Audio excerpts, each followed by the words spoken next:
suaminya, siapapun suaminya. Hanya perempuan yang hina yang akan selalu menghina suaminya, siapapun suaminya. Perlakuanmu kepada suamimu tidak menunjukkan siapa dia, menunjukkan siapa kamu.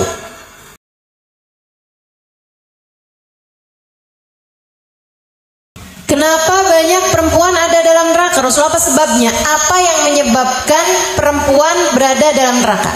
Maksudnya, apa dosa yang membuat Allah murka terhadap seorang perempuan yang membuat dia berada dalam neraka? Dan alhamdulillah ada yang nanya. Karena dengan bertanya kita jadi tahu. Sehingga semoga kita dapat menghindari agar tidak ada siapapun di antara kita yang menjadi salah satu di antara mereka yang Allah masukkan ke dalam neraka. Apa kata Nabi Muhammad alaihissalam? Dua sebab yang menyebabkan perempuan banyak ada di dalam neraka. Kata Nabi Muhammad bilang, li'annahunna yakthurnal la'nah wa yakfurnal ashirah. Sebab pertama, karena perempuan itu banyak melaknat, banyak ngata-ngatain orang, nggak pinter jagain lisan, nggak pinter jaga mulut. Sekarang ditambah nggak pinter jaga jempol dari komentar-komentar julid di internet, di media sosial. Ini yang menjadi penyebab banyaknya perempuan masuk dalam neraka. Kemudian yang kedua, li'annahunna yakfurna, karena mereka suka gampang ingkar, gampang kufur. Ayakfurna billah, apakah mereka ingkar kepada Allah? Nabi Muhammad menjawab, la bal minal ashirah, tidak, melainkan ingkar terhadap suaminya, terhadap keluarganya. In ahsantum bihinna sanah, perempuan neraka nih kalau suaminya berbuat baik padanya setahun, kemudian disakiti sekali, dia akan bilang sepanjang hidup sama kamu, kamu gak pernah berbuat baik padaku sama sekali. Kayak kebaikan setahun habis dibakar sama kejelekan dia sekali aja. Jadi dua hal inilah yang menjadi penyebab perempuan banyak berada dalam neraka. Dan kalau kamu mau lebih memperhatikan, dua hal ini pula lah yang banyak menjadikan rumah tangga juga serasa berada dalam neraka. Istri yang tidak pandai menjaga lisannya, istri yang tidak pandai berterima kasih kepada suaminya. Dua hal ini yang banyak menjadikan rumah-rumah tangga serasa berada dalam neraka, tidak dapat menghadirkan surga dalam rumah tangganya. Makanya nih para istri, dengerin dengan baik, biar kamu tidak termasuk di antara yang menyesal ketika di hari akhirat nanti Allah Subhanahu wa taala tidak menyelamatkanmu. Jangan jadi orang yang menyesal. Kita mesti belajar nih di dunia, gimana caranya biar terhindar dari menjadi seseorang yang kelak layak dimasukkan Allah ke dalam nerakanya. Semoga semua yang hadir di sini jadi ahli-ahli surga. Yang jadi istri, yang jadi ibu, yang jadi anak, semoga semuanya jadi ahli surga. Semua yang hadir di tempat ini, semoga Allah Subhanahu wa taala memudahkan kita untuk menuju jalan ridhonya, menuju jalan surganya, menuju bahagianya, dunia hingga akhirat insyaallah. Dunia hingga akhirat insyaallah. Dunia hingga akhirat insyaallah. Yang pertama, pandai-pandailah jaga lisanmu, Bu, Kak, Dek. Pandai-pandai jaga lisan. Rumah tangga sama. Rumah tanggamu di dunia, rumah tanggamu di akhirat sama. Sama-sama bermodalkan kepandaianmu menjaga lisan. Yang pintar jadi istri. Jangan suka ngomong kalimat-kalimat yang menyakitkan hati suami. Apa sih kalimat yang nyakitin hati suami? Suami tuh mendingan dibilangin, kok kamu jelek sih? Misal, jauh lebih mending loh dibilangin kayak begitu daripada dibilangin, sepanjang hidup sama kamu saya selalu menjadi orang yang menderita. Kamu kenapa sih nggak bisa kayak jadi suaminya orang gitu? Kenapa kamu nggak kayak suami yang lain? Pada baik-baik sama istrinya. Kamu kok kayak gitu sih? Kerjaan kamu tuh nyakitin hati saya mulu. Tuh hati-hati tuh. Ucapan-ucapan yang begitu, kamu nggak pernah berbuat baik padaku sama sekali. Kamu selalu jadi orang yang menyakiti hati saya. Nih kalimat-kalimat yang seperti inilah yang banyak menghancurkan seorang istri hingga menghancurkan rumah tangganya. Kamu suami yang tidak berguna. Tuh, kamu suami yang tidak berguna. Kesian. Saya kesian sama suamimu. Saya kesian sama suamimu. Kalau suamimu kamu omongin kayak begitu, hargai suamimu. Tapi memang benar ustazah, dia nggak berguna. Seorang wanita yang mulia akan dapat memuliakan suaminya, siapapun suaminya. Hanya perempuan yang hina yang akan selalu menghina suaminya, siapapun suaminya. Perlakuanmu kepada suamimu tidak menunjukkan siapa dia, menunjukkan siapa kamu. Saya ulangi. Perlakuanmu kepada suamimu tidak menunjukkan siapa dia, menunjukkan siapa kamu. Perempuan yang mulia, suaminya siapapun, gak akan pernah ngomong kasar, gak akan pernah ngomong kotor, gak akan pernah manggil suaminya dengan nama yang ada di kebun binatang. Gak ada. Walaupun suaminya udah nyebutkan nama 10 binatang sekalipun, dia nggak akan jawabin, emang cuman kamu yang tahu nama-nama binatang? Saya juga hafal. Nggak gitu. Wanita yang mulia akan mampu memuliakan suaminya. Karena urusannya dengan dirimu sendiri, Kak. Urusanmu, perlakuanmu kepada suamimu adalah urusanmu dengan hisabmu sendiri, Dek. Saya sampaikan kepadamu atas nama cinta. Yang benar mas suami, yang hormat mas suami, muliain, hargai bagaimanapun seperti yang disampaikan Nabi Muhammad. Fanzuri ilaih fa innama huwa jannatuki wa naruki. Perhatikan betul bagaimana perlakuanmu kepada suamimu. Ia adalah jalan surga ketika kamu memuliakan dia, jalan neraka ketika kamu menghina dan menyia-nyiakan dia. Jadi yang pinter-pinter jaga lisan. Ngomongmu yang bagus sama suami. Ngomongmu yang bagus. Yang bagus tuh yang gimana ustazah? Nih, banyakin pujian. Banyakin pujian. Sama suami itu yang sering muji. Ustazah, masalahnya nggak ada yang bisa saya puji dari diri suami saya. Ya kamu terlalu namanya. Kamu udah nikah berapa lama? 10 tahun ustazah. Lah matamu kemana? Gak bisa lihat kebaikan-kebaikan dalam diri suami. Pasti ada, pasti punya. Semua orang tuh diciptakan lengkap dengan kebaikan dan keburukannya. Udah pasti. Nih Bu, saya kasih tahu ya Bu ya. Kadang-kadang fokus kita terhadap sesuatu yang kecil melupakan kita kepada sesuatu yang besar. Ada seseorang ngebangun tembok, bangun bangunan, bikin tembok, temboknya bata disusun-susun gitu. Habis selesai dia bangun, diliatin, oh cakep nih tembok yang udah saya bangun. Ada temennya lewat, nih tembok siapa yang bangun? Saya. Bagus kan? Ya tapi dua batu bata ini miring nih. Oh iya ya. Ya ampun miring nih. Sedih dia lihatnya. Sampai dia pamitan sama yang punya bangunan. Boleh gak nih saya rubuhin tembok yang ini karena ada dua batu batanya yang miring.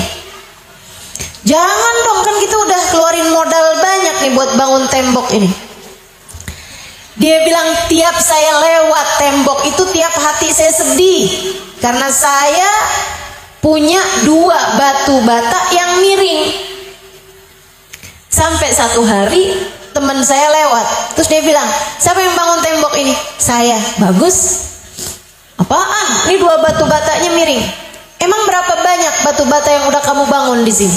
200. Dia bilang kalau kamu punya 200 batu bata yang miring dua, artinya kamu punya 198 yang bagus. Ini nih, kadang-kadang fokus kita sama dua batu bata yang miring membuat kita lupa sama 198 yang lurus. Kita sama suami itu sering kayak gitu. Kita sama anak kita juga sering kayak gitu. Kita sama orang tua kita juga sering kayak gitu. Kita sama diri kita aja suka kayak gitu. Fokus kita sama yang kurang, fokus kita sama yang salah, bikin kita lupa sama yang bagus-bagus, bikin kita lupa sama hal-hal baik yang datang dalam kehidupan kita. Makanya jagain. Kamu bisa bener ngomongnya kalau kamu bener cara mikirnya. Bu, Kak, Dek, kalau kamu mikir bahwa semua ucapanmu akan ada hisabnya, kalau kamu berpikir bahwa ucapanmu kepada suamimu nanti di akhirat harus kamu pertanggungjawabkan di hadapan Allah, kamu akan belajar untuk bisa meluruskan lisan kamu, mulut kamu. Kamu gak bisa bilang, misalnya, gitu ya, saya mau Ustazah emang ngomongnya kayak begini nih kasar, tapi hati saya lembut. Dari mana? Isi lisanmu itu adalah isi apa yang keluar dari lisanmu adalah isi dari apa yang ada di dalam hatimu. Nih lisan kamu nih kayak mulutnya teko, Bu. Nih teko nih di depan saya nih. Ini kalau misalnya isinya teh, nggak bakalan keluarnya susu. Betul nggak? Itu orang yang bilang kok mulut saya sih kasar sih, saya emang kalau ngomong kayak begini nih. Tapi hati saya tuh baik, hati saya tuh lemah lembut. Itu sama aja kayak ngomong yang jangan lihat ya, ini mah yang keluarnya emang oli, tapi dalamnya nih susu. Gimana ceritanya? Kalau yang keluarnya oli, berarti yang di dalamnya juga oli. Nggak bakalan berbeda. Makanya kalau kita perhatikan ucapan-ucapan istri-istri solehah itu indah terus, indah terus. Masya Allah, Masya Allah. Saudaraku sekalian, saya muliakan, guru saya Hubabah Nur, Hubabah Ummu Salim, istri dari Al-Habib Umar bin Hafiz. Beliau tuh pernah cerita tentang seorang istri yang sangat solehah. Dia bilang di kampung saya di Baydhah, dulu ada satu keluarga punya sebuah perusahaan yang dikelola bersama, keluarga besar, abang-abang tuh semuanya pada kelola satu perusahaan. Nah, si perusahaan ini dipegang sama abang yang salah satu dari saudara-saudara mereka lah. Meninggal dunia saudaranya. Ada istri, ada anak-anaknya. Habis suaminya meninggal, si saudara mereka ini meninggal, mereka rapat bersama-sama. Ini jandanya saudara kita nih jangan sampai kawin sama orang lain. Nanti kalau kawin sama orang lain, urusan perusahaan, urusan warisan jadi ribet. Karena orang lain masuk dalam keluarga kita. Lagi pula kan dikelola bersama nih, jadinya repot nanti ngurusinnya. Mendingan salah satu dari kita kawin sama dia. Tapi semuanya udah pada nikah kecuali ponakan yang umurnya waktu itu 20-an tahun Sementara si janda ini umurnya sekitar 40-an tahun. Dia jauh lebih tua. Akhirnya dipanggil nih si ponakan, diminta kawin sama janda pamannya. Paham ceritanya nih ya? Jangan-jangan kepikiran jemuran saya cerita nggak paham. Nah nggak apa-apa, baju basah, cuman basah aja pakai air kok. Teman-teman sekalian, akhirnya nih karena dia mau dikawinkan sama istri pamannya, mantan atau iya mantan istri pamannya, janda pamannya, dan umurnya 2 kali umur dia gitu. Dia kan nggak mau. Jadi dia bilang, ayolah bapak, janganlah saya dikawinkan. Masa umurnya aja udah kayak umur umi saya. Ayolah nak, udah kawin aja nak. Kita nih lagi beresin urusan-urusan keluarga besar kita nih. Udah gampang, nanti kalau kamu dapat 1 tahun, 2 tahun kepengen kawin lagi, ya nggak apa-apa, nanti kita cariin. Akhirnya dengan terpaksa si anak ini kawin juga. Kawin sama janda ini tadi. 1 tahun, 2 tahun, 3 tahun, adem ayem tuh rumah tangga. Sampai 20 tahun kemudian. Si istri mulai sakit-sakitan. Kawin kan umur 40 tuh. 20 tahun kemudian umur 60. Ibu-ibu tahu dong yang umur 60. Kaki udah mulai pegel-pegel.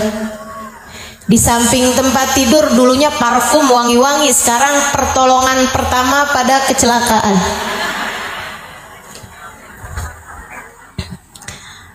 Ada balsam. Ada apa lagi? Itulah semua tuh. Masya Allah, Masya Allah. Saya tahu nih umurnya ibu-ibu nih. Bukan dari lihat mukanya. Muka bisa berbohong, dengkul enggak. Udah berubah posisi tiap 15 menit. Nah tuh tahuan umurmu tuh. Jadi di saat istrinya sekarang udah umur 60-an tahun nih, si suami masih 40 tahun. Istrinya mulai kadang-kadang sakit-sakitan, sering masuk angin, sering ini itu segala macam. Jadinya ayahnya suaminya, ya, yang dulu ngawinin tuh, manggil si anak ini, kemudian bilang, nak, katanya istri kamu sekarang udah mulai sering sakit-sakitan. Iya ya, doain ya, kesian. Nah, kalau kamu mau kawin lagi nggak apa-apa kok. Kamu tinggal sebut aja, nanti kita lamarkan dia, dan nanti istri kamu biarkan ibu kamu yang ngomongin, nggak apa-apa. Nanti biar dia ngomongin baik-baik, insya Allah sebagai perempuan yang soleha, mungkin dia mau denger gitu, nggak apa-apa. Apalagi kan mengingat suaminya masih muda ini tadi gitu kan ya, dan juga sekarang udah sakit-sakitan gitu si istrinya. Tapi ternyata jawaban suaminya luar biasa. Si anak tadi nih dia bilang, jangan ayah, jangan, saya nggak sampai hati untuk melakukannya. Dia bilang, kenapa memangnya nak? Dia bilang dari awal-awal nikah sampai dengan sekarang, saya nggak tahu mukanya dia kalau lagi cemberut kayak gimana.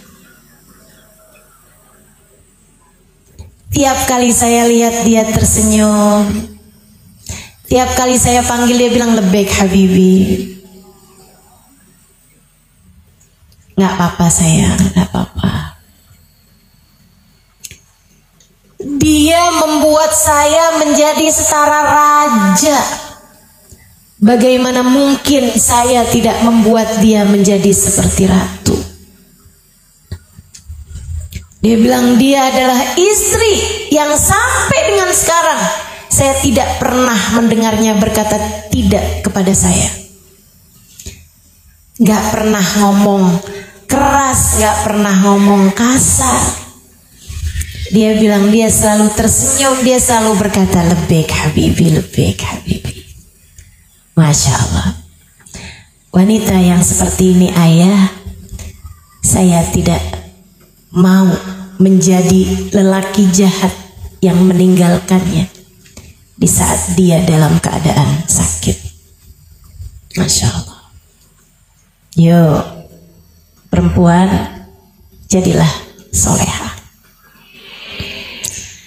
Pinter-pinter jaga lisan, pinter-pinter jaga lisan.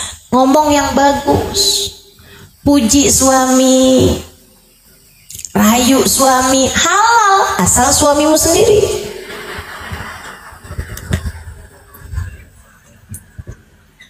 Jangan sampai nih ngomongnya bagus-bagus, merayu sama suami orang. Jangan sama suamimu sendiri tuh. Kadang-kadang kalau ngomong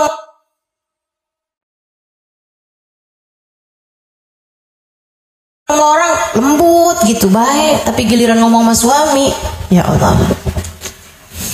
Lagi jalan nabrak orang, maaf ya, aduh maaf saya nggak kelihatan. Giliran lagi di rumah, lagi jalan buru-buru nabrak suaminya, kamu jangan berdiri di sini napa? Ada yang begitu.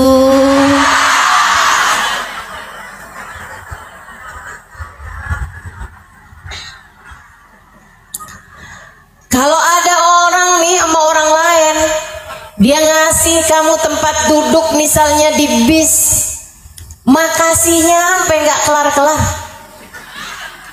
Tapi giliran sama suami ngasih nafkah, suami naikin galon, suami masangin lampu,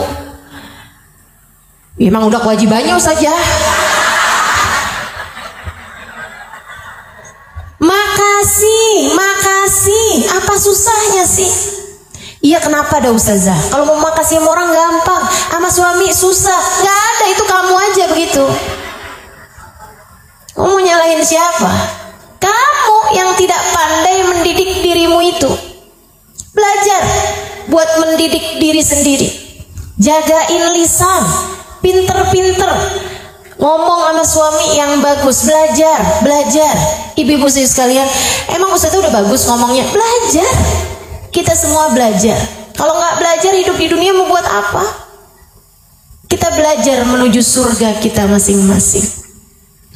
Kita belajar untuk bisa menuju kebersamaan dengan manusia-manusia mulia di akhirat nanti. Kamu kalau sama suami bawaan kasar mulu, keras mulu, marah-marah mulu, kamu pengen di akhirat barengan sama istrinya Nabi Nuh. Tahu namanya? Bu Nuh.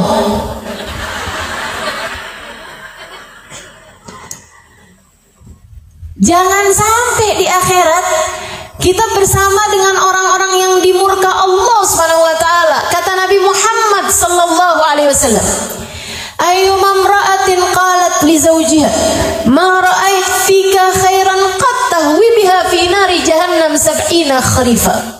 Kalau ada seorang perempuan berkata pada suaminya, kamu gak pernah berbuat baik padaku sama sekali, kamu gak pernah nyenengin hati saya, sepanjang hidup mah kamu sengsara mulu saya, menderita mulu saya, kamu selalu menyakiti hati saya.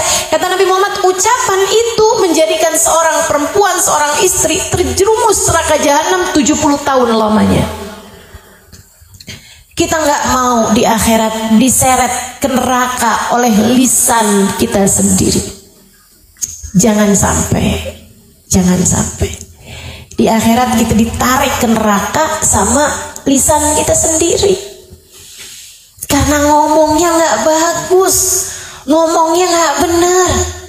Saudariku sekalian yang saya muliakan, dan kalau bicara ngomong bagus, ngomong benar, berterima kasih, memuji, berkomentar yang baik-baik, yang harus mendapatkan kebaikanmu itu adalah orang yang paling dekat denganmu.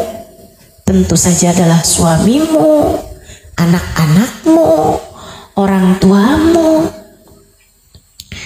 Katakan pada suamimu, andai waktu bisa kuulang, tak akan kupilih pasangan selain dirimu. Kata suaminya, memang kagak ada yang lamar kamu selain saya.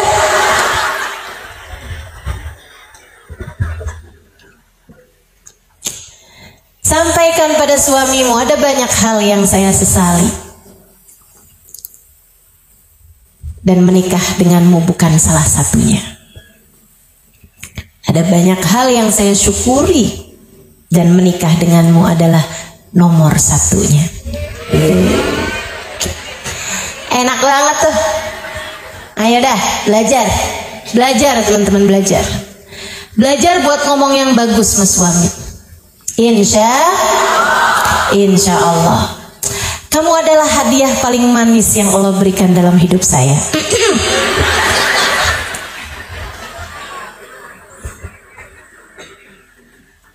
Terima kasih.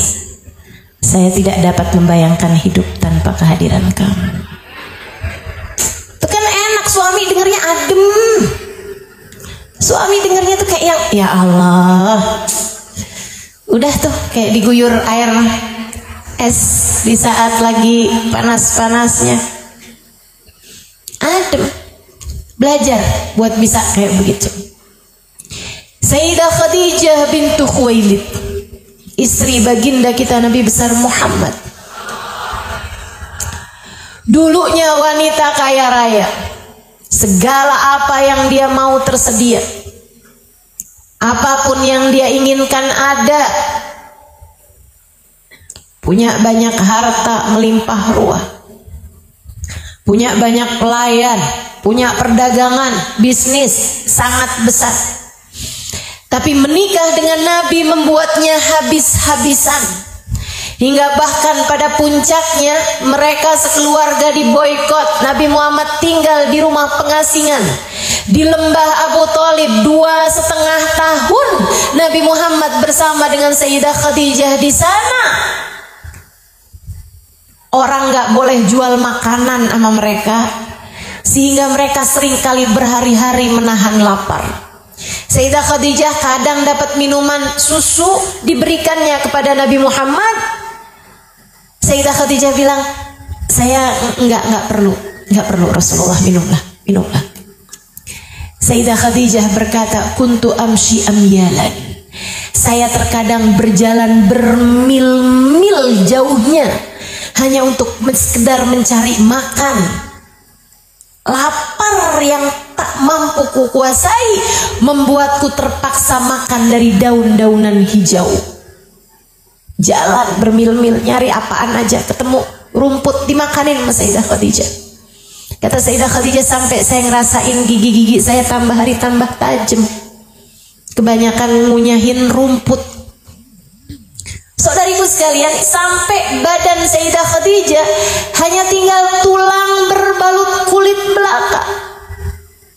Di saat-saat seperti itu, Nabi Muhammad pernah berkata kepadanya, aku merasa malu padamu Khadijah.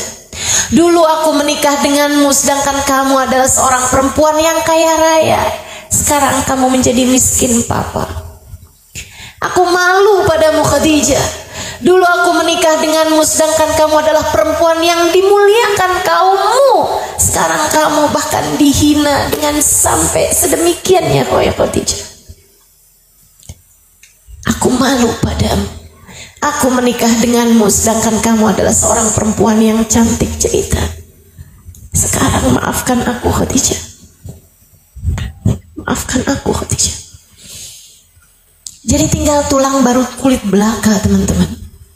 Apa jawab Sayyidah Khadijah? Beliau tersenyum kemudian berkata, ya Rasulullah, jangan pernah merasa begitu wahai Rasul.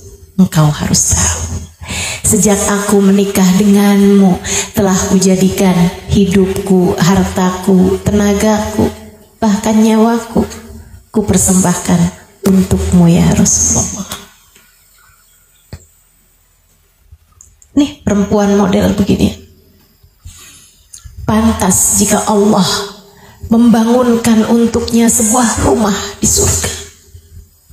Jaminan dari Allah SWT yang Allah sampaikan lewat malaikat Jibril kepada baginda kita Nabi besar Muhammad sallallahu alaihi wasallam. Bu, kamu jangan mikir Ya Khadijah jadi Khadijah, suaminya kan Nabi Muhammad.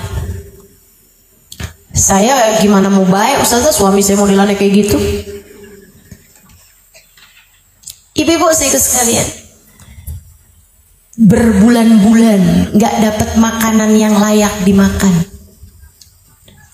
Hanya sesekali dikirimin susu diminum, hanya sesekali mendapatkan kiriman roti-roti kering dimakan, kemudian jagain lapar lagi sampai berhari-hari lagi.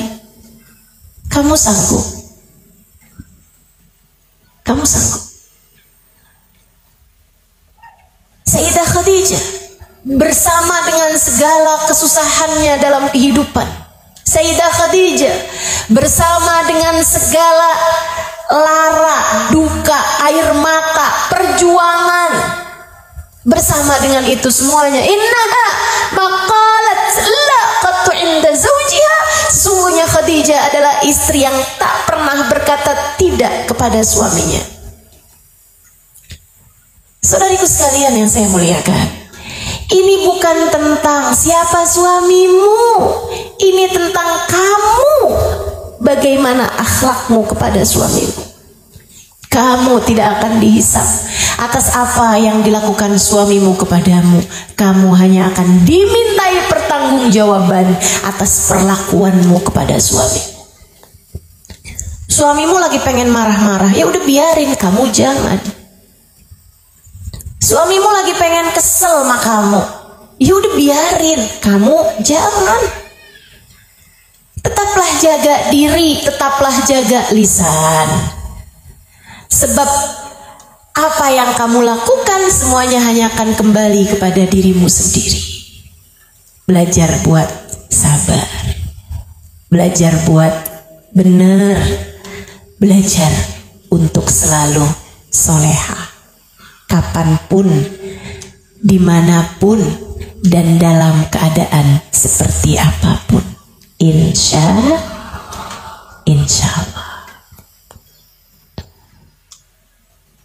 Tuh, paling utama, jaga lisan.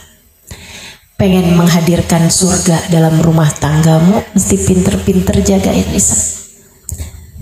Dan Bu, nih mumpung belum masuk nisfu Sya'ban, jangan sampai di malam nisfu Allah turunkan ampunan, kamu tidak mendapatkannya. Salah satu penyebabnya adalah karena suamimu tidak ridho padamu. Yo, mumpung belum masuk nisfu Sya'ban, belum masuk bulan suci Ramadan, minta maaf sama suami, minta maaf sama suami. Tapi minta maafnya yang serius, jangan yang kata ustazah nih suruh minta maaf. Maaf ya. Emang kenapa? Ya kali-kali bikin salah, kali-kali. Tapi jangan lupa kamu juga punya banyak salah. Enggak serius minta maaf. Enggak serius minta maaf. Minta maaf yang serius. Insya Allah. Sering-seringlah minta maaf kepada suami. Karena teman-teman ada hadisnya tuh. Thalathatun la turfa' salatuhum fawqa ru'usihim shibra. 3 kelompok orang kalau sholat nggak keangkat 1 jengkal pun dari atas kepalanya. Kalau nggak keangkat berarti nggak naik. Kalau nggak naik berarti nggak terkirim. Kalau nggak terkirim nggak bakal sampai. Kalau nggak sampai bagaimana mungkin diterima? Kalau diterima aja nggak, gimana mungkin untuk mendapatkan balasan? Ini nggak keangkat katanya Nabi Muhammad 1 jengkal pun dari atas kepalanya. 3 kelompok orang. Kayak yang sholat sih tapi percuma aja nggak keangkat gitu. Tapi bukan artinya udah kalau gitu nggak usah sholat aja udah sekalian. Nggak gitu. Sebab akhirat bagaimanapun harus kita jalani nantinya. Dan kalau bukan hidup yang sekarang di dunia, hidup yang mana lagi yang akan kamu pakai untuk mencari bekal buat akhiratmu nanti? Harus hidup yang sekarang. Makanya harus benar-benar nyari bekal. Jangan termasuk 3 kelompok orang ini. Siapa mereka wahai Rasul? Yang pertama kata Nabi Muhammad, man amma qauman wa hum lahu karihun. Siapa yang memimpin satu daerah dan rakyatnya, warganya benci kepada dia karena kezaliman yang telah dia lakukan. Yang jadi pemimpin tapi nggak dicintai sama rakyat karena kezalimannya, ya, karena kezalimannya. Kalau dia udah bikin baik, udah nggak korupsi, udah bener, tapi ternyata rakyatnya masih nggak suka, itu urusan beda lagi. Tapi kalau dia udah berbuat, memang dia berbuat yang zalim gitu, ya berbuat keboliman sehingga akhirnya rakyatnya, warganya benci kepada dia, itu kalau sholat 1 jengkal pun tak terangkat dari dirinya. Yang kedua kata Nabi Muhammad, imra'ah batat wa zawjuha 'alaiha sakhit. Seorang istri melewati waktu malam sedangkan suaminya tidak ridho kepadanya. Makanya Nabi itu disampaikan batat wa zawjuha 'alaiha sakhit untuk ngajarin kita kalau lagi bertengkar, nggak akuran sama suami, jangan sampai lewat malam. Sebelum tidur, sebelum malam tuh dibaikin gitu. Udah, nggak usah kelamaan. Nggak akurannya nggak usah kelamaan, baik-baikan aja. Kamu deketin suamimu, terus kamu bilang, mana jari jentiknya? Emang kenapa? Baikan ya. Takut sampai datang waktu malam dia nggak ridho sama kita, yang masalah kita teman-teman. Itu kata Nabi Muhammad alaihissalam, ayyuma imra'atin batat wa zawjuha 'alaiha sakhit la'anathal malaika hatta tusbih. Kalau ada seorang perempuan datang waktu malam, suaminya sedang marah kepadanya, sampai pagi suaminya masih marah kepada dia, dilaknat sama malaikat. Perempuan tersebut dilaknat sama malaikat. Ustazah, kok nggak adil ya? Kalau istrinya yang lagi marah, suaminya dilaknat malaikat, gak Ustazah? Enggak. Kok nggak adil gitu Ustazah? Teman-teman sekalian, saya dulu juga mikirnya kayak gitu. Oh, kayaknya Nabi nggak sayang ya sama kita ya. Kita disuruh baikin melaki, suruh jangan sampai datang waktu malam, kita nggak minta maaf sama dia, gitu. Tapi abisnya saya jalanin, karena hadis ini saya jadi takut. Jadi takut memalamkan masalah sampai besok pagi. Suami marah malam tuh saya takut. Satu, takut dilaknat malaikat, kayaknya percuma kalau saya sholat ini sholat itu, gak bakalan keterima juga gitu. Yang kedua, saya takut mati. Itu gimana ceritanya kalau saya sampai mati dalam keadaan suami gak ridho? Yang namanya kematian kan bisa datang kapan waktu. Walaupun alhamdulillah sampai sekarang masih hidup. Karena hadis ini nih, saya jadinya takut buat memalamkan masalah. Saya berusaha untuk menghindarkan gengsi, menekan emosi, minta maaf kepada dia. Sekaligus sekalian saya muliakan, dan begitu minta maaf, saling baik-baikan, udah tuh enak, bisa tidur nyenyak, ya kan? Besok pagi bangun lebih ceria gitu. Alhamdulillah. Nabi Muhammad memang luar biasa. Bu, kelihatannya tuh kayak yang, kok Nabi nggak ngebelain kita yang perempuan ya? Disuruhnya kita minta maaf. Ibu, yang susah maafin tuh kita. Coba tuh, kamu bayangin, kamu inget-inget ya? Kalau suamimu lagi marah terus kamu datang, maaf ya, tadi tuh saya tuh bawa hawa nafsu, bawa emosi, maaf ya, maaf ya.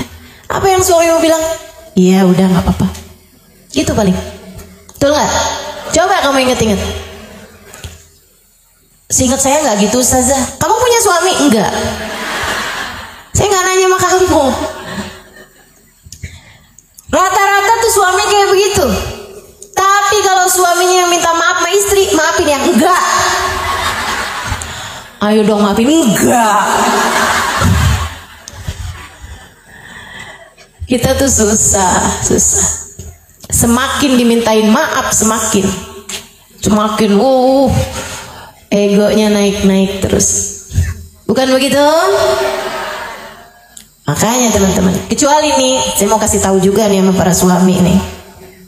Kalau mau minta maaf sama istri tuh gampang. Maaf ya, enggak. Saya udah transfer tuh tadi. Gampang tuh minta maafnya. Ya Allah, ya Allah. Teman-teman saudariku sekalian yang saya muliakan, jadi Nabi kayak kelihatannya nggak sayang sama perempuan gitu, tapi sejatinya beliau sedang sangat sayang pada kita. Nabi nggak mau kita mengendap kemarahan. Nih, saya kasih tahu teman-teman, rasa yang tidak terluahkan hanya akan mengendap di memorimu dan menjadi penyakit di kemudian hari. Rasa-rasa negatif yang tidak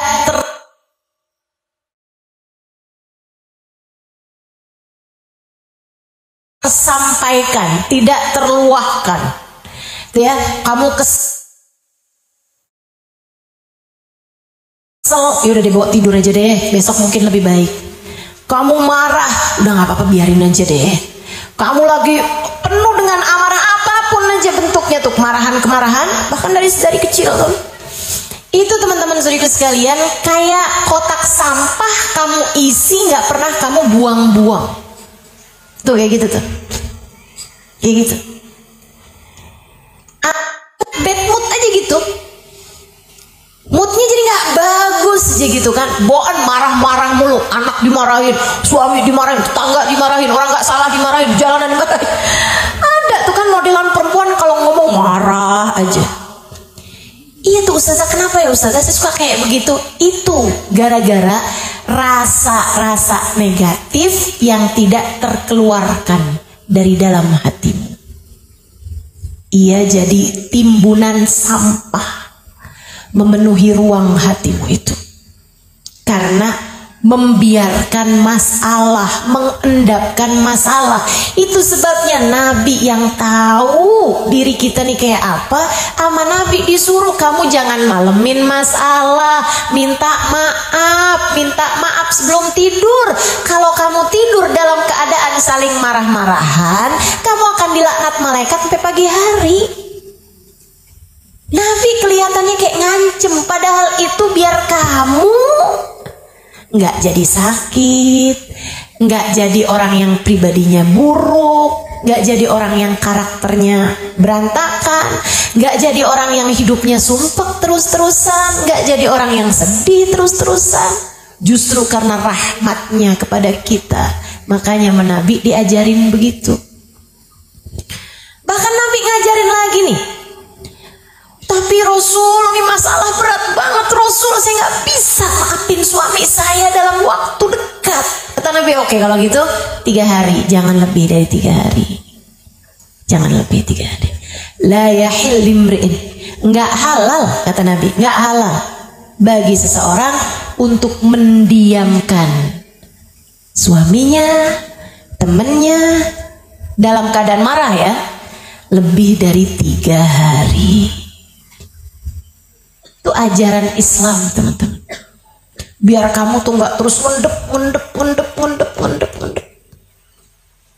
Wah kan, Ustazah nih masalahnya nih timbunan sampah di hati saya kayak udah banyak di Ustazah. Saya ini terlalu banyak menyimpan bencian, kekesalan, kekecewaan di dalam hati. Gimana caranya biar terkeluarkan? Bu, itu sama kayak gini nih. Ini saya ajarin, ini ilmu penting. Ini saya ajarin. Kamu kalau ngerasa, iya loh, hati saya nih kayaknya keras gitu. Kayaknya saya kalau bener tuh yang tadi dibilang tuh, keluarnya tuh kasar, keluarnya itu kalimat-kalimat yang nggak bagus, keluarnya kata-kata yang menyakitkan gitu. Padahal saya udah belajar, udah berusaha gitu, tapi nggak tahu kenapa gitu. Asal ngelihat suami, asal ngelihat anak, bawaan pengen marah aja, pengen kesel aja gitu. Kenapa begitu? Itu tadi hatimu tuh ada banyak sampah, sehingga ketika dibuka tuh yang keluar sampah mulu gitu, udah kepenuhan. Kalau gitu ngebersihinnya gimana? Ini saya kasih tahu, karena saya sayang. Dengerin saya.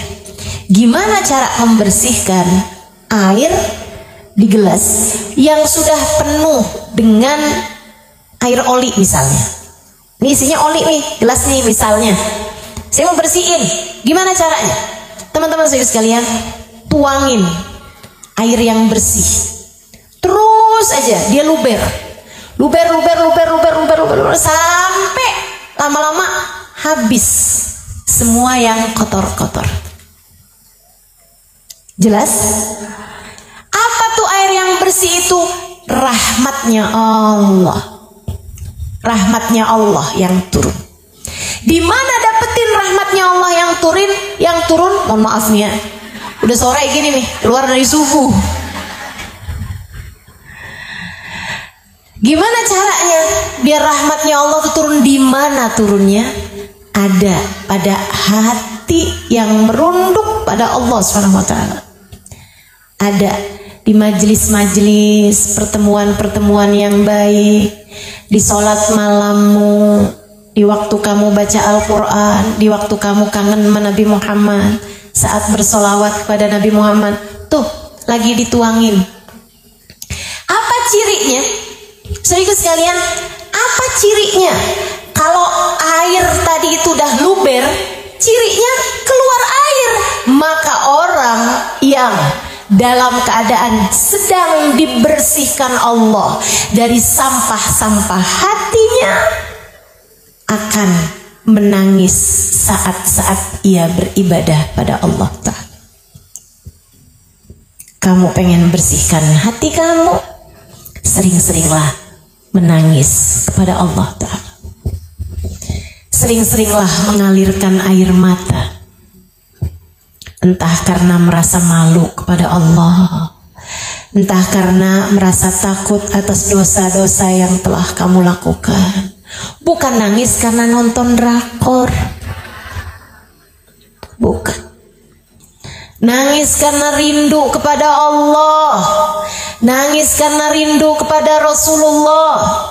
Air mata yang terus berkeluaran itu membersihkan hatimu, teman-teman, membersihkan hatimu.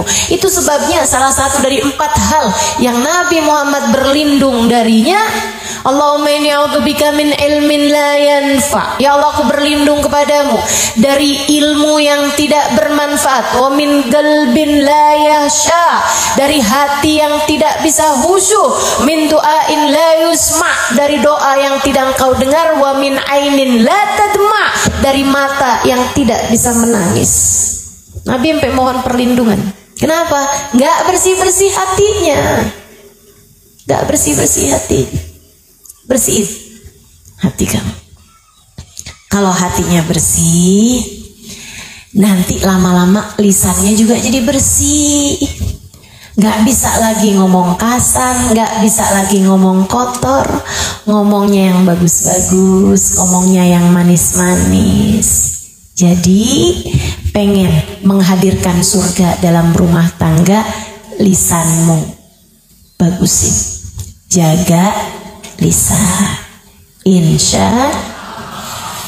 Yang keduanya, kata Nabi Muhammad, penyebab perempuan banyak masuk neraka, li'annahunna yakfurna, karena perempuan tuh suka gampang ingkar. Yakfurna billah, ingkar sama suaminya, gak beriman gitu. Ingkar kepada Allah, wahai Rasul, gak beriman kepada Allah. La bal minal asyirah, bukan, tapi ingkar kepada suaminya. Gak pinter bersyukur. Itu tadi, ngelihat suaminya kayak yang laki ini gak ada gunanya nih, bikin susah hidup saya aja nih. Kayaknya yang lebih mudah hidup saya kalau saya gak punya dia nih. Gimana nih cara saya mengenyahkan dia dalam kehidupan saya? Astagfirullah. Pandai-pandailah berterima kasih. Mesti belajar, terus belajar, terus belajar. Lihatin kebaikan-kebaikan dia dan berterima kasihlah. Dihargain. Berterima kasihnya tuh disampaikan apa enggak? Lebih bagus jika disampaikan. Makasih ya. Kenapa makasih? Ya kamu udah transfer. Ya kan biasanya juga saya transfer. Ya makasih. Kasih. Kan ada juga yang nggak mau transfer. Kamu mau transfer. Alhamdulillah, makasih ya sayang. Mudah-mudahan rezeki kamu tambah berkah. Enggak, maksud saya ngajarin kamu ngomong gitu sama suami. Saya nggak lagi doain kamu. Nih ibu-ibu nih kalau urusan rezeki berkah, amin. Rezeki banyak. Tuh kan? Masya Allah, nggak bisa dengar urusan rezeki tinggal amin aja ibu. Kamu ngomong gitu sama suaminya, sama suaminya. Yang sering bikin istri nggak bisa terima suami, nggak bisa terima kasih sama suami, itu gara-gara urusan finansial, urusan ekonomi, betul ya? Dia tuh ustazah nggak pernah bisa bawa saya jalan-jalan ke luar negeri. Dia tuh ustazah nggak bisa beliin saya rumah, nggak bisa beliin saya kendaraan. Saya tuh miskin aja hidup sama dia, misalnya gitu. Jadi susah terima kasih. Saudaraku sekalian yang saya muliakan, kalau masalahnya adalah masalah ekonomi, pernah nggak kamu kepikir begini nih? Jangan-jangan karena nikahnya sama perempuan kayak saya, Allah susahkan rezeki bagi suami saya. Pernah nggak kamu mikir kayak begitu? Nggak pernah kan? Padahal yang namanya rezeki itu Allah tuh ketika jadikan rezeki suami lancar untuk memberi nafkah kepada istrinya, itu sebenarnya Allah juga sedang memberi rezeki kepadamu gitu, lewat jalan suami. Nah kalau kemudian rezekinya seret, enggak semestinya kamu salahkan suami kamu. Berarti salahkan Allah, ustazah. Betul. Tapi lewat introspeksi. Kenapa Allah memberikan rezeki kepada saya nih susah? Kenapa? Bukan artinya salahkan Allah ya ini ya. Jangan salah paham. Maksud saya itu yang memberi rezeki yang seret itu adalah Allah Subhanahu wa taala. Kamu tinggal introspeksi. Jelas kok Allah ngasih panduan masalah rezeki itu jelas. Kata Allah Subhanahu wa taala, "A'udzu billahi minasyaitonir rajim. Man yattaqillaha yaj'al lahu makhraja wa yarzuqhu min haitsu la yahtasib. Wa man yatawakkal 'ala Allahi fahuwa hasbuh. Innallaha balighu amrih. Qad ja'alallahu likulli syai'in qadra." Kata Allah Subhanahu wa taala, siapa yang bertakwa kepada Allah, artinya menjalankan perintah Allah, menjauhi larangan Allah, yaj'al lahu makhraja, Allah akan selalu memberi jalan keluar bagi setiap permasalahannya, wa yarzuqhu min haitsu la yahtasib, dan akan diberi rezeki dari arah yang tidak dia sangka-sangka. Gitu. Takwa sama Allah. Jadi kalau rezeki seret, coba diingat-ingat. Coba diingat-ingat. Gimana kabarmu sama sholat-sholatmu? Gimana kabarmu sama lisanmu? Kamu kebanyakan ngomongin orang kali, makanya rezekinya akhirnya jadi seret. Katanya Fudail bin Iyad atau Ibrahim bin Adham, salah satu dari ulama-ulama soleh, sebelum kita mengatakan, kalau kamu lihat rezekimu susah, kalau kamu lihat kamu berat buat mengerjakan ibadah, pasti disebabkan karena dosa yang telah kamu lakukan sebelumnya.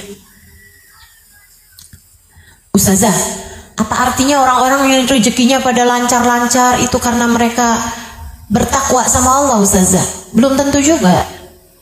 Ada juga yang istidraj dari Allah, macam-macam. Akan tetapi kalau kamu dikasih rezekinya itu seret, bisa jadi karena itu masalahnya. Bisa jadi. Cobain yang takwa. Kalau kamu saat suamimu tidur, kamu di sampingnya malah WhatsAppan sama mantan pacar kamu zaman SMA. Kemudian kamu ngarep rezeki kamu lancar. Gimana ceritanya? Saudariku sekalian yang saya muliakan, terus kamu bisa-bisanya bilang sama mantan kamu, transferin dong. Kamu bahkan meminta kepada yang gak halal bagi kamu. Teman-teman sekalian, minta sama yang halal aja bukan perbuatan yang baik, apalagi minta kepada yang halal bagimu. Kamu sudah membiarkan hatimu mengerjakan perbuatan dosa yang begitu besar, kemudian kamu berharap Allah memberikan rezeki kepadamu dengan mudah, rezeki yang berkah. Ya susah teman-teman, susah. Yuk benerin kualitas mutu hidupmu tuh, bagusin. Banyakin istighfar, minta ampun sama Allah. Cobalah bangun di waktu malam, cobalah bangun di waktu malam, kerjakan beberapa rakaat tahajud, kemudian bilang sama Allah, ya Allah, maafkan aku atas segala dosa-dosaku ya Allah, malu kepadamu ya Allah. Jadi hamba gak ngerti-ngerti juga sampai sekarang, ya Allah, maaf ya Allah, dosa terus-terusan, maaf ya Allah, maaf ya Allah, maaf ya Allah. Akhlak tidak terdidik, kerjaan marah-marah mulu, ngata-ngatain orang mulu, maaf ya Allah, maaf ya Allah, maaf ya Allah. Maaf ya Allah, maaf ya Allah, jauhkan aku dari dosa-dosa ya Allah, mampukan aku menghindari segala dosa ya Allah, dekatkan aku kepadamu ya Allah, terimalah taubatku ya Allah. Terus coba kamu kerjakan, kamu akan lihat betapa Allah SWT ketika melihat kesungguh-sungguhan hatimu mendekat padanya, Allah bukakan pintu rahmatnya. Dan kalau ada pintu rahmatnya dibuka, pintu rezeki itu jauh lebih kecil daripada pintu rahmatnya Allah. Allah akan buka lebar-lebar bagimu. Gitu teman-teman, gitu. Jadi jangan sampai rezekimu seret, kamu malah marah-marahin suami.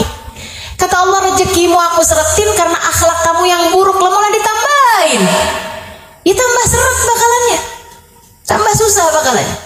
Saudaraku sekalian yang saya muliakan, ini pengakuan dari para laki-laki. Kenapa ya?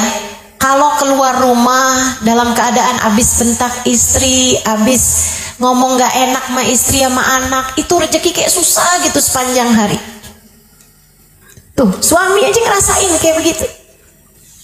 Kamu juga, kalau kamu gak pinter-pinter untuk menjaga dirimu dari segala dosa-dosa, maka akan jadinya kayak begitu. Yuk, belajar buat jadi istri yang pandai berterima kasih sama suaminya.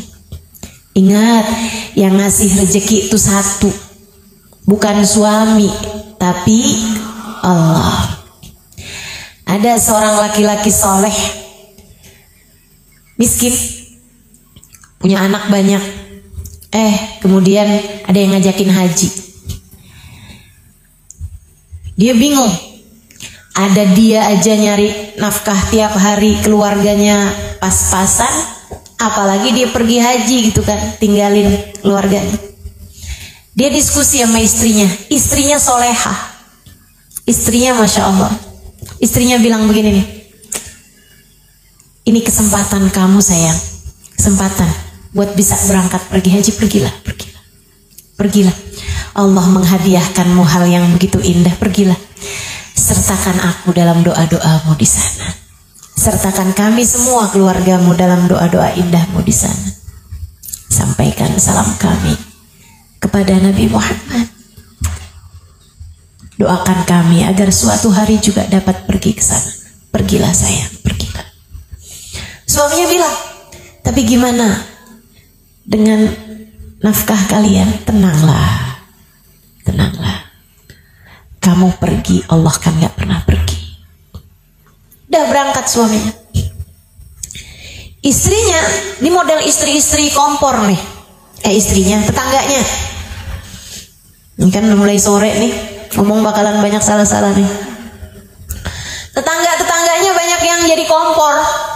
Kompor gas kayaknya, gampang meleduk. Begitu suaminya pergi tuh pada nengokin. Ya ampun, suami kamu pergi haji.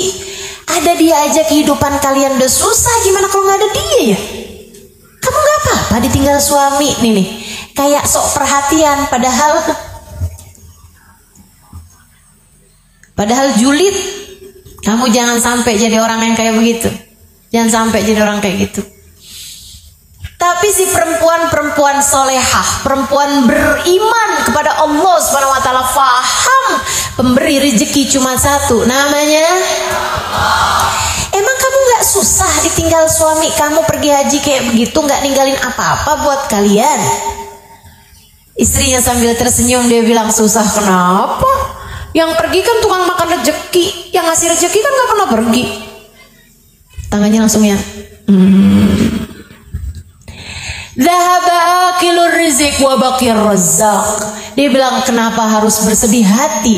Yang pergi hanyalah tukang makan rezeki, sang pemberi rezeki tak pernah pergi.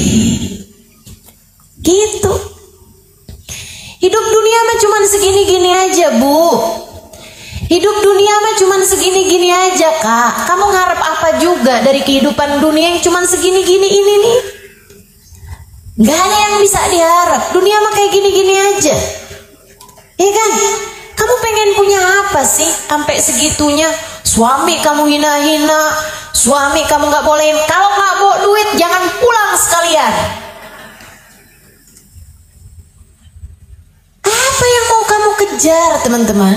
Walaupun punya uang sebanyak apapun, kalian gak akan bisa makan lebih daripada seukuran lambung sendiri. Kamu walaupun punya duit sebanyak apapun gak akan pakai baju kecuali selapis. Mau pakai baju berapa lapis? Hah? Oh, duit saya banyak, saya pakai baju sekalian A7. Ada yang mau kayak begitu?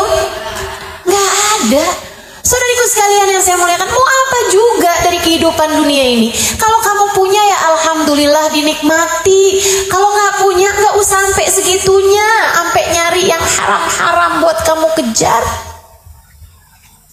Dunia ini akan ada akhirnya, saudariku sekalian. Begitu kamu mati, berlianmu gak akan kamu bawa masuk dalam kuburan. Begitu kamu meninggal dunia, semuanya hanya akan kamu sisakan untuk yang hidup. Apa yang kamu punya tak akan lagi menjadi milikmu. Maka belajarlah untuk berterima kasih kepada rezeki yang telah Allah Subhanahu wa taala berikan kepadamu. Berterima kasihlah kepada Allah atas limpahan rezeki yang Allah berikan kepadamu. Bu, alhamdulillah, mata bisa lihat, telinga bisa dengar, mulut bisa ngomong. Betul? Alhamdulillah, kaki masih bisa digerakkan, tangan masih bisa bergerak. Alhamdulillah. Bu mau jual mata semiliar? Gak mau kok. Udah, nikmatin aja hidupmu. Saya banyak ketemu orang-orang kaya gak bahagia-bahagia amat juga, Bu. Biasa-biasa aja. Biasa-biasa aja. Maka udah aja, semuanya disesuaikan. Saya sering sampaikan, sesedikit apapun uang yang kamu punya cukup untuk membiayai hidupmu. Sebanyak apapun uang yang kamu punya nggak akan cukup untuk membiayai gaya hidupmu. Maka kalau hidup pengen tenang, jangan banyak gaya. Disesuaikan. Insya Allah. Kali lagi, yang punya rezeki, yang ngasih rezeki namanya. Saya mau ajarin ibu kalau masuk rumah baca ayat kursi. Bikin hati jadi adem, rumah tangga jadi damai. Ya, kita dengerin adzan dulu. Itu adzan? Kita dengerin adzan. Ada beberapa tips yang akan saya sampaikan sesudah ini.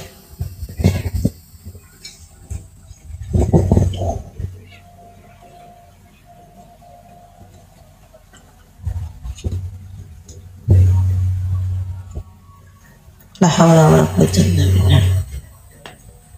La haula wala quwwata illa billah. La haula wala quwwata illa billah.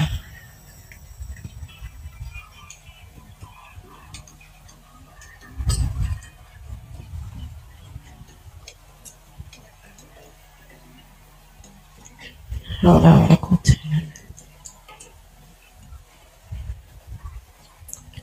لا إله إلا الله الحمد لله رب العالمين اللهم صل على سيدنا محمد وعلى آل سيدنا محمد اللهم رب هذه الدعوة التامة والصلاة القائمة آت سيدنا محمد الوسيلة والفضيلة والشرف والدرجة العالية الرفيعة وبات المقام المحمود الذي وأته إنك لا تهلف الميعاد يا أرحم الراحمين رب اغفر لي ولوالدي رب اغفر لي ولوالدي رب اغفر لي ولوالدي رب اغفر لي ولوالدي رب اغفر لي ولوالدي وارحمهما كما ربياني صغيرا وصلى الله على سيدنا محمد وعلى آله وصحبه وسلم والحمد لله رب العالمين.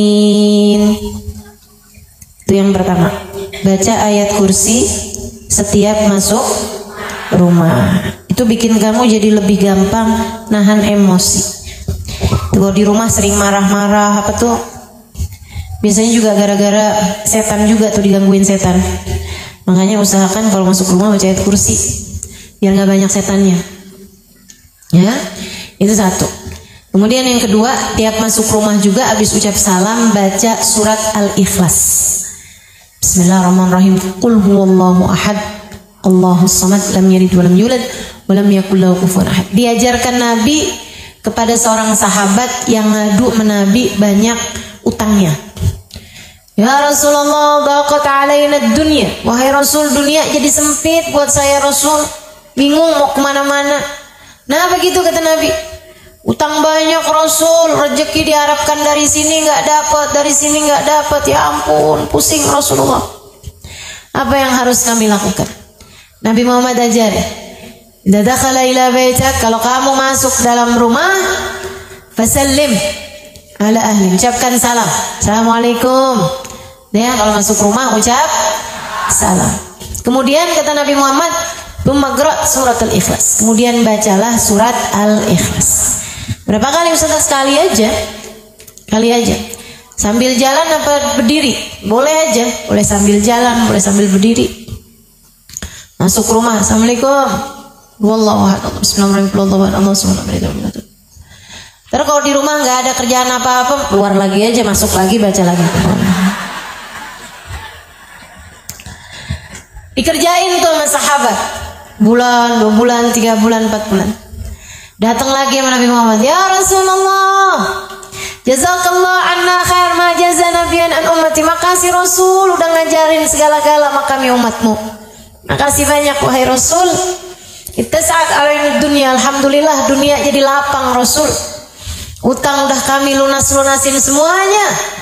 Wa dunya dakhala ala baitina wa in kunna raghimin. Dunia kayak masuk terus-terusan, walaupun kami udah gak kepengen lagi, tetap udah masuk aja tuh dunianya. Kayak gak cuma masuk dari pintu, di jendela-jendela juga gitu. Masya Allah. Ayo bismillah. Jadi tuh baca ayat kursi biar adem rumahnya, baca qul huwallahu ahad biar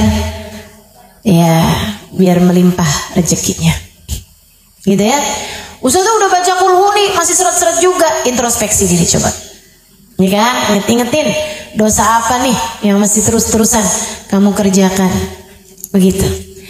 Saudaraku sekalian yang saya muliakan, kemudian saya ajarin lagi nih. Enak nih saya ngajarin ilmu-ilmu yang enak buat diamalkan. Kamu kalau lagi ada masalah sama suami, ya, tiap masuk rumah, tiap masuk kamar, kamu baca ayat laqad ja'akum rasulun min anfusikum azizun 'alaihi ma 'anittum harisun 'alaikum bil mu'minina raufur rahim. Baca tiap masuk kamar. Kamarnya siapa? Ya kamarmu. Kamar tetanggamu. Kamar kamu sama suami itu. Masalahnya kami udah pisah ranjang Ustazah. Nah itu dia tuh. Nah coba jangan pisah-pisah lah ya. Jangan. Udah diomongin baik-baik, diselesaikan. Kadang masalahnya tuh nggak seberat itu kok. Masalahnya tuh cuma nama gengsi. Gengsi yang terus kamu ikuti, gengsi suami yang terus diikuti gitu. Nah, minta maaf. Kemudian coba dengan kepala dingin gitu kan. Nah, habis itu cobain tuh tiap masuk kamar baca laqad ja'akum rasulun min anfusikum azizun 'alaihi ma 'anittum harisun 'alaikum raufur rahim. Tiap masuk kamar baca ayat itu. Diajarkan oleh guru kami Sayyidil Habib Umar bin Hafiz. Mudah-mudahan dapat diamalkan. Itu bikin adem hati teman-teman. Bikin adem hati. Ustazah, saya sama suami ngamalinnya atau saya aja? Bagus kalau suami kamu juga ikut ngamalin. Anak-anak juga ikut ngamalin, bagus. Tiap masuk rumah baca kulhu, tiap masuk rumah baca ayat kursi. Jadi kalau anak masuk rumah marah-marah gitu kan, tanyain, nak belum baca ayat kursi, keluar lagi, coba keluar lagi. Masuk lagi baca ayat kursi. Terus begitu ya, insya Allah mudah-mudahan Allah hadirkan surga dalam rumah tangga kita. Allah jadikan kita di akhirat nanti dapat masuk surga Allah SWT. Amin ya rabbal alamin. Rabbana zalamna anfusana wa illam taghfir lana wa tarhamna lanakunanna minal khasirin. Rabbana atina fid dunya hasanah fil akhirati hasanah wa qina adzabannar bi fadli subhana rabbika rabbil izzati amma yasifun. Wassalamun alal mursalin walhamdulillahi rabbil alamin. Wa ila hadratin Nabi Muhammad sallallahu alaihi wasallam. Al-Fatihah.